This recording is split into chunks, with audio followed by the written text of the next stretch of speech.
नमस्कार दोस्तों, आप देख रहे हैं न्यू बीइंग, जहां हर कहानी सिर्फ सुनाई नहीं जाती बल्कि महसूस कराई जाती है। आज मैं आपको सुनाने जा रहा हूं एक छोटी सी लेकिन बहुत बड़ी सीख देने वाली कहानी।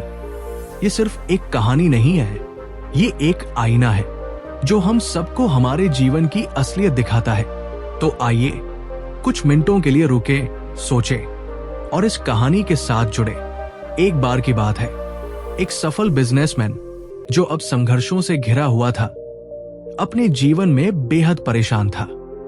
बिजनेस में बड़ा घाटा हो गया था। मेहनत बहुत की, मगर नतीजे बिल्कुल विपरीत। किसी ने सलाह दी, एक महात्मा जी हैं, उनके पास जाओ। और वो दौड़ा भागा आश्रम पहुंचा। आंखों में चिंता, चेहरे पर थकान और दिल में हजारों सवाल लिए।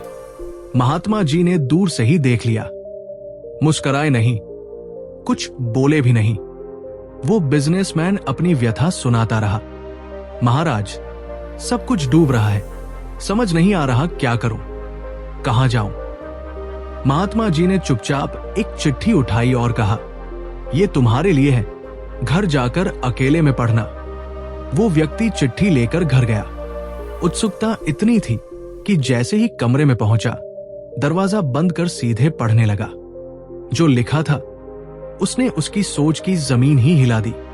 मेरे प्रिय, जब तुम सुबह उठते हो, मैं तुम्हारे पास ही होता हूं। सोचता हूं शायद आज तुम मुझे याद करोगे, लेकिन तुम तो जल्दी में चाय की तलाश में लग जाते हो। सोचता हूं स्नान करके तो शायद ध्यान करोगे, पर तुम कपड़े चुनने, ऑफिस की प्लानिंग और मोबाइल पर स्क्रॉलिंग में खो जाते हो। फिर तुम निकलते हो, ट्रेन पकड़ते हो, मैं साथ होता हूं। सोचता हूं ये 15 मिनट मेरे होंगे, पर तुम गेम्स, चैट्स और न्यूज में खो जाते हो। ऑफिस में भी टाइम निकालते हो, पर उसमें भी मेरा कोई स्थान नहीं होता। शाम को लौटते हो, तब भी मैं इंतजार करता हूं। रात में सोचता हूं अब तो शायद, लेकिन टीवी, बातें, थकावट और फिर नींद। दिन भर मैं साथ रहा, लेकिन तुमने मुझे एक पल भी नहीं देखा। पर जब काम अटकता है, घाटा होता है, तभी तुम मुझे याद करते हो। वो भी इसलिए नहीं कि मुझसे मिलना है, बस इसलिए कि तुम्हारा काम हो जाए। क्या तुम्हें मुझसे कोई अपनापन नहीं? मैं तो हर पल तुम्हारे साथ हूं, बस इंतजार करता हूं तुम्हारा। मेरा कोई नाम नहीं, बस जो भी तुम मुझे मानते हो, भगवान, ईश्वर या चेतना, मैं वही हूं। वो चिट्ठी पढ़ते ही उसकी आंखों से आंसू बहने लगे, जैसे किसी ने आईना दिखा दिया हो। उसे समझ में आ गया कि वो जीवन की सबसे बड़ी दौड़ में क्या क्या पीछे छोड़ आया था। वो फिर से दौड़ा, मगर अब किसी बिजनेस डील के लिए नहीं। अब वो दौड़ा अपने अंदर की शांति को खोजने।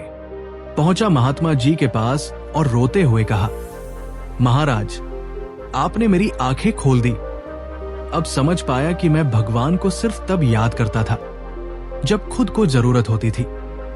मैंने कभी उन्हें वैसे नहीं देखा जैसे एक अपना।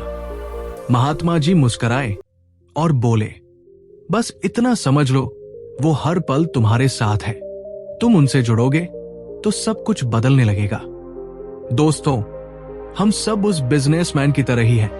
हम सुबह से लेकर रात तक व्यस्त रहते हैं, पैसे कमाने में, काम करने में, रिश्तों को निभाने में, लेकिन उस अदृश्य साथी को भूल जाते हैं जो हर पल हमारे साथ होता है। क्या आपने कभी उसे सुबह गुड मॉर्निंग कहा है? क्या दिन में 2 मिनट सिर्फ उसी के लिए निकाले हैं? क्या आपने कभी उसे अपना हाल बताया है बिना किसी काम की उम्मीद के? सोचिए, शायद यही कारण है कि हमारे जीवन में शांति नहीं, बेचैनी है। हमें जुड़ना होगा अपने भीतर के ईश्वर से, उस चेतना से जो हमेशा साथ है।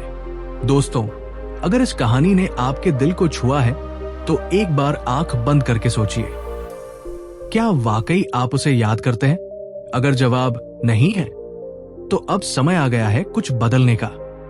अगर ये कहानी पसंद आई हो, तो इसे अपने दोस्तों के साथ जरूर शेयर करें। कमेंट करके बताएं कि आप दिन में कितनी बार ईश्वर को याद करते हैं। और हाँ, चैनल न्यू बीइंग को सब्सक्राइब करें, जहां हम लाते हैं ऐसी ही कहानियां जो जीवन को छू जाए। धन्यवाद।